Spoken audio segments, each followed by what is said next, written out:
क्या नाम है आपका? मेरा नाम आचार्य राकेश शुक्ला। रहने वाले तो हम मूलतः अयोध्या के हैं। अच्छा। लेकिन एक बात बता दें, हिंदुस्तान में अब कोई ऐसी गलती बर्दाश्त नहीं की जाएगी, क्योंकि हम गंगा पतित पावनी है, हमारी जीवन रेखा है। लिखा है गंगा तो दर्शनार्थ मुक्ते, व्यक्ति केवल गंगा जी का दर्शन कर ले तो उसके जीव की मुक्ति हो जाती है। ऐसी स्थिति में भाईचारा, भाईजान, सब लोग कहते कि आपस में भाईचारा।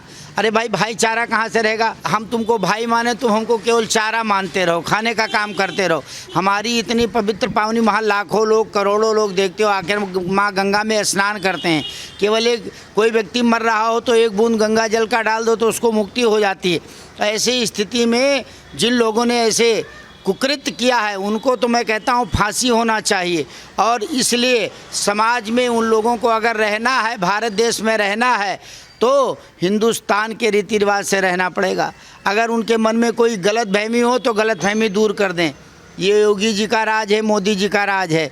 उनको इस प्रकार से इतना बड़ा कुकृत्य कर दिया। अरे हम जिस माँ गंगा को पूजते हैं, पावन करते हैं, लाखों लोग स्नान करते हैं, तुमने उस पर आकर के अपनी पार्टी बनाई और पार्टी बनाने के साथ साथ उसमें तुम मीट मांस फेंक रहे हो। इससे तुम्हारा काहे का रमजान है? रमजान का मतलब होता है रमजाना, यानी किसी भी ईश्वर को, अल्लाह को, उसको मानना, उसमें समा जाना।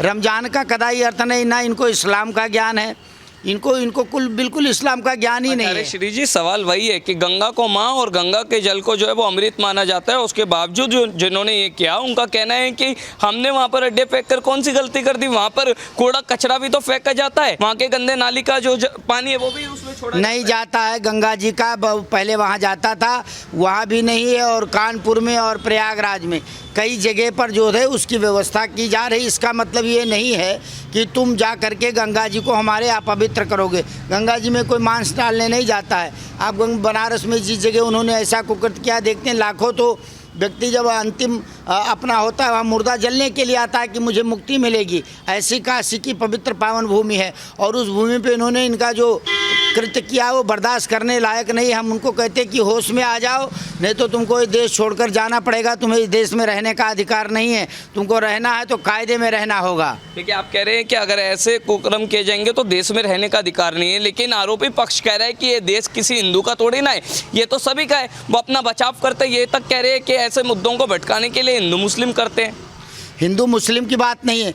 किसी बताओ मुसलमान के जो मस्जिद होती है, पवित्र होता है, रमज़ान का महीना चल रहा है, उनको सूअर से सबसे ज़्यादा वर्जित है। अभी कोई आदमी जाए और सूअर काट करके मस्जिद में फेंक दे तो उनको कैसा लगेगा? ये उनको सोचना पड़ेगा कि हिंदुस्तान की जो गंगा जमनी तहजीब की बात करते हो, गंगा जमनी तहजीब का ठेका हम लोगों ने, हिंदुओं ने ले रखा है। तुम्हारी जिम्मेदारी नहीं है। तुम्हारी भी तो जिम्मेदारी है कि जो हम तुम्हारा जो पर्व है, तीर्थ है, आप देखते हो जो ईद होता है, मुहर्रम होता है, उसमें हिंदू न जाए तो उनका कोई पर्व मन नहीं सकता है। हिंदू ये काम करता है और तुम उस हिंदू को ठेस पहुंचाने के लिए गंगा की सवारी करते हो। तुम जाओ, गंगा को प्रणाम करो, स्नान करो, कोई मनाही नहीं है। लाखों लोग वहाँ जाते हैं। कबीर हुए, रसखान हुए, उसी बनारस में कबीर जी हुए और वृंदावन में रसखान हुए, जिन्होंने कहा इस धूली में मुझे मर जाना पसंद है। वो भी तो मुसलमान थे, ऐसे मुसलमान तो नहीं थे।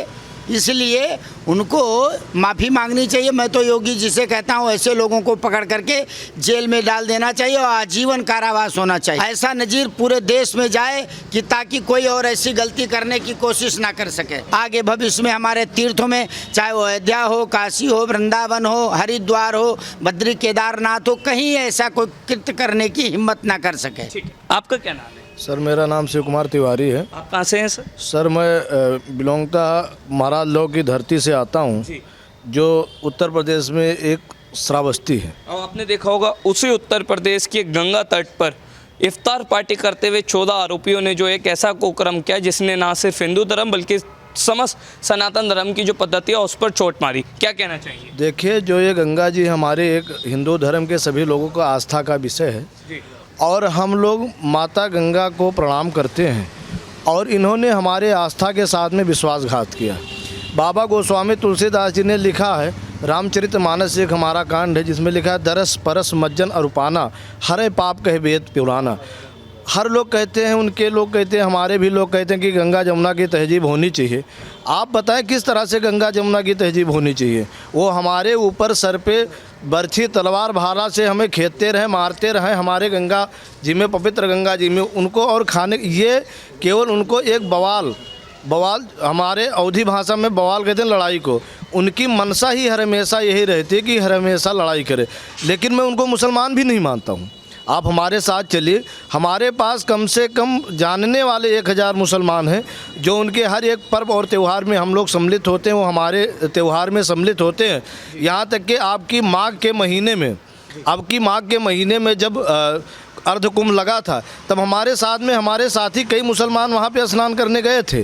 वो मुसलमान नहीं है, उनका केवल कार्य यही है कि आपस में एक दूसरे को लड़ाते रहो। वो मुसलमान भी नहीं, लेकिन एक बात बताइए, वो कह रहे हैं कि उसी अगर गंगा के पानी में जो है वो आप देख सकते हैं कि जो तटवा क्षेत्र है वहाँ के शौचालय का जो है वो पानी छोड़ा जाता है।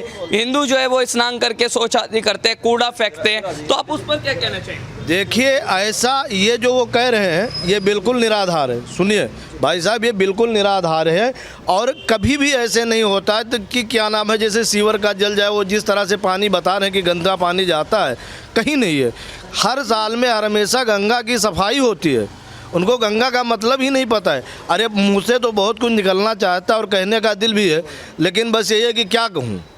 मैं उनके जैसे, उन लोगों के जैसे बेवकूफ़ और गंवार नहीं हूँ कि अपना बाणी खराब करें। गंगा जमुना सरस्वती, हमारे जो ऋषि मुनि हैं, आपने सुना होगा महाराज भगीरथी,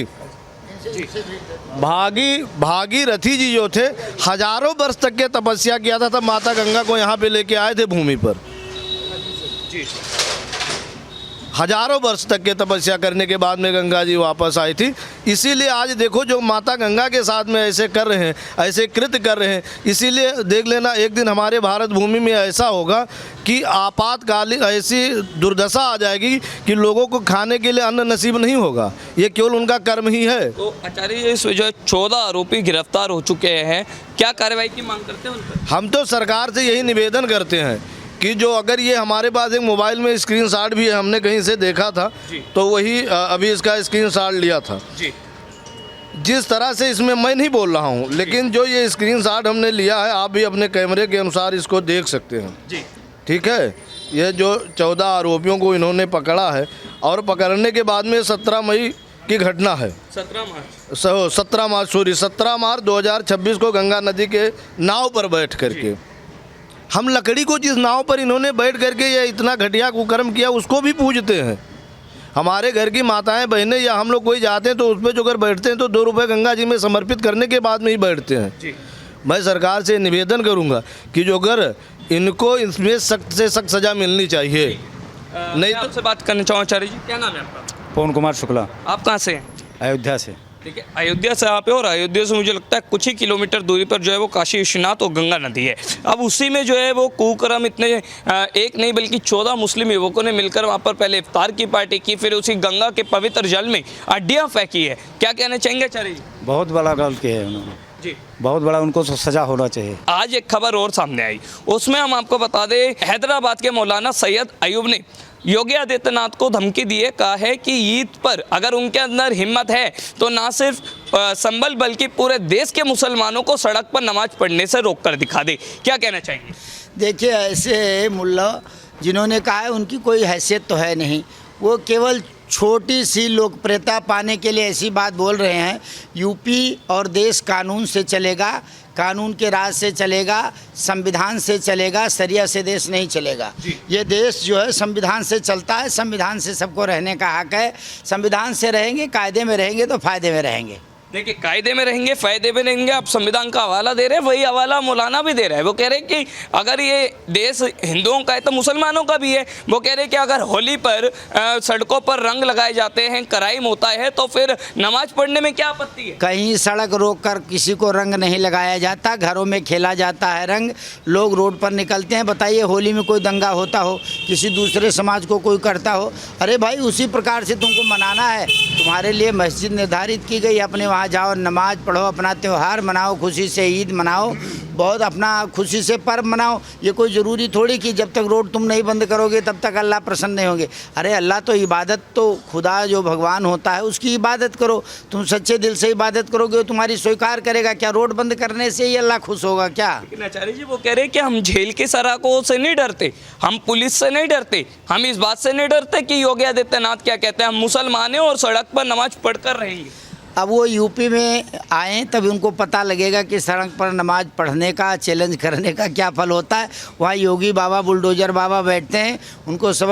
और जिनकी आप बात कर रहे हो ना, ऐसे लोग कुछ समाज में फेमस होने के लिए और हिंदू मुसलमान का जो आपसी भाईचारा है उसको बिगाड़ने के लिए ऐसा काम करते हैं। उनको कोई राजनीतिक कुछ मिल गया होगा इसलिए ऐसी बात करते हैं। उनको तो कोई मैं जानता भी नहीं जिनकी आप चर्चा कर रहे हैं, कौन है, क्या है, उनकी क्या हैसियत है। उनकी ये हैसियत है कि उन्हें 20 लाख फ्लोर जो है वो फॉलो करते हैं और वो पूरे देश के मुसलमानों से आह्वान कर रहे हैं कि आइए ईद पर एक हो जाइए। ऐसे तो आपका जो चैनल है इसमें 30 लाख लोग फॉलो करते हैं। आपके चैनल को 30 लाख लोग फॉलो करते हैं तो क्या उनको कौन मानता है? अरे उनको कोई, वो देश का मुसलमान समझदार है, पढ़ा लिखा है, वो इस चक्कर से अब हट चुका है। जो मोदी जी कहते हैं कि एक हाथ में कुरान और एक हाथ में कंप्यूटर का युग आ गया है। अब ऐसे वो भड़काने वाले, उनके कहने में लोग आने वाले नहीं। लोगों को पता है कि संविधान के खिलाफ हम करेंगे तो साफ तौर पर अगर कोई मौलाना सीधा योगी आदित्यनाथ महाराज को ये धमकी देता है कि अगर हिम्मत है तो रोक कर दिखा दीजिए, क्या कहना चाहेंगे? उसके लिए हमारे जो मंदिर प्रकोष्ठ के माननीय कर्नैल सिंह जी हैं उन्होंने कह दिया है और हम भी कह रहे हैं कि अगर तुम्हारे हिम्मत है तो तुम करके दिखाओ। तुम्हारी हिम्मत है तो करके दिखाओ। अब पूरे देश में ये मंदिर प्रकोष्ठ के माननीय कर्नैल सिंह जी जगा रहे हैं पूरे हिंदुओं को, पूरे सनातन को। अब ऐसी कोई गुंडागर्दी चलने वाली नहीं है।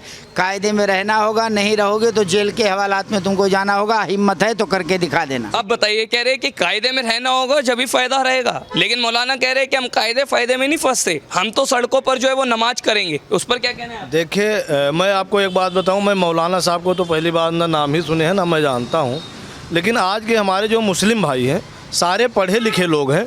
पहले के लोग होते थे तो केवल एक ही सब्जेक्ट पढ़ते थे। आज के हमारे भाई, मुसलमान भाई जितने भी लोग हैं, सभी लोग सब कुछ पढ़ते हैं और सब कुछ जानते हैं। वो मुल्ला जी क्या मौलवी जी हैं, मौलवी जी केवल अपने फेमस होने के लिए ये बातें कह रहे हैं। और उनके बहकावे में जो अगर एक भी मुसलमान का बच्चा आ जाए तो आप मुझसे उस दिन पूछना। परसों की बात है, ईद परसों है ना, ईद आ जाए और उसके बाद में देखना, फिर उनसे पूछना कि उनके कहने के अनुसार कितने मुसलमान भाई रोड पे आ गए। सारे मुसलमान अपने काम धंधे में व्यस्त हैं और उनके बहकावे में कोई नहीं आएगा। लेकिन बहकावे में कोई नहीं आएगा। उन्होंने ना सिर्फ मुसलमानों के लिए आह्वान किया, उन्होंने योगी आदित्यनाथ को भी जो है धमकी दी। उन्होंने बोला अगर हिम्मत है तो हमें रोक कर दिखा दीजिए। यूपी, वो हैदराबाद में बैठकर यूपी के मुसलमानों से कह रहे कि संभल ही नहीं, पूरे यूपी की सड़क पर आप नमाज करो, और योगी जी की हिम्मत नहीं है कि उन्हें रोक पाए। तो वो खुद आ जाए ना, बाबा जी से मिल लें। जैसे वो खुद आ जाएं, बाबा जी से मिल लें। बाबा जी से मिलने में क्या बुराई है? अभी तक के बाबा जी से जितने लोगों ने मिलने का नतीजा देख लिया, वो भी मिल लें। अच्छा, हाँ। अब वो कह रहे हैं संवैधानिक जो है वो अधिकार देते हुए कह रहे हैं कि जितना देश हिंदुओं का उतना मुसलमानों का भी है। होली पर जब सड़कों पर आकर होली खेली जा सकती है, क्राइम हो सकता है, बड़े बड़े क्राइम हो सकते हैं, तो फिर मुसलमानों को नमाज पढ़ने से क्यों रोका जाए? मैं भी कहता हूँ कि मजहब नहीं सिखाता आपस में बैर रखना। मजहब नहीं सिखाता आपस में बैर रखना। हिंदी है वतन ये हिंदुस्तान हमारा, सारे जहाँ से अच्छा हिंदुस्तान हमारा। हमारे भारतवर्ष में सभी का पूर्ण अधिकार है और सभी लोगों का भारत अपना है। लेकिन जिस तरह से ये बयानबाजी कर रहे हैं, एक नेता हमारे और हैं असदुद्दीन ओवैसी जी, उसकी बयान मुझे अच्छा लगता है कि उसने आज तक के कभी भी उसका रिकॉर्ड देख लो, उसने भारत के खिलाफ नहीं बोला। राजनीतिक मुद्दा पे हर कोई बोलता है, लेकिन उसने भारत के खिलाफ एक भी वर्ड नहीं बोला। अब इन लोगों को क्या है कि आपस में लड़ा, इनकी रोटियां कैसे चलेगी मुझे बताओ? रोटी कैसे चलेगी? रोटी जब भी चलेगी जब एक दूसरे को लड़ाएंगे। देखिए, लड़ाने की बात छोड़े, वो कह रहे हैं कि हमें जेल से भी डर नहीं लगता, हमें जेल के सराखों से डर नहीं लगता, प्रशासन से डर नहीं लगता। वो ये कह रहे हैं, उस पर क्या कहना चाहेंगे? अरे तो हम कह रहे हैं भैया यूपी में आ जाए ना। हम तो कह रहे हैं जहाँ बाबा जी की क्या नाम है मठ, वहाँ आ जाए। अब बाबा जी की जो बात करते हैं, आपको बताएं जो गोरखनाथ पीठ है वहीं पे एक मस्जिद भी है, ठीक है। लेकिन आज तक के जैसे बाबा जी बोल रहे हैं, आप हमारे क्षेत्र में किसी भी मुसलमान भाई से पूछो कि आपको क्या बाबा जी से कोई दिक्कत है, सारे लोग ये कहेंगे हमें कोई दिक्कत नहीं है। जो चीज़ बाबा जी हमारे कर रहे हैं सभी के लिए कर रहे हैं, अकेले थोड़े कि हिंदू के लिए कर रहे हैं जी। और इनके कहने से मैं आज कह रहा हूँ कि आप इस बात को नोट कर लेना, कोई भी मुसलमान उनके बहकावे में से बाहर नहीं आएगा। और सब लोग अपने अपने यथास्थ, अरे वो पूजा पाठ जैसे हम लोग पूजा पाठ करते हैं वैसे वो अपना क्या कहते हैं जो भी उनके में कार्य होता होगा वो करेंगे। अब उनके बहकावे से थोड़ी रोड पे आ जाएंगे कि ऐसे मौलवी मौलाना जो लगातार मुसलमानों को उकसाते हैं सड़क पर नमाज पढ़ने के लिए, या फिर योगी आदित्यनाथ को साफ तौर पर धमकी देते हैं, तो फिर क्या कार्रवाई की मांग करेंगे? उन्हें क्या कहना चाहेंगे आप? मैं यही सभी लोगों से अपील करूंगा, पूरे भारतवर्ष लोगों से मैं, कि आप सभी लोग शांति का परिचय दें। और ये जितने भी नेता हैं, ये जितने भी मुल्ला मौलवी हैं, ये एक दूसरे को भड़काएंगे। अच्छा, आपने देखा कि ये जो बड़े बड़े मौलवी और ये लोग होते हैं उकसाते हैं, कभी इनके बेटे रोड पे आए? मुझे बताओ, कभी नहीं रोड पे आए ना। रोड पे पिसता कौन है? रैली में पिसता कौन है? हमारे जैसे लोग, जो गरीब लोग हैं। जितने भी बड़े बड़े लोग हैं वो कभी रैली में सम्मिलित नहीं होते। उनके बच्चे विदेश में पढ़ते हैं। बर्बाद जीवन किसका होता है? जो हमारे लोग हैं, मध्यम वर्गीय लोग हैं।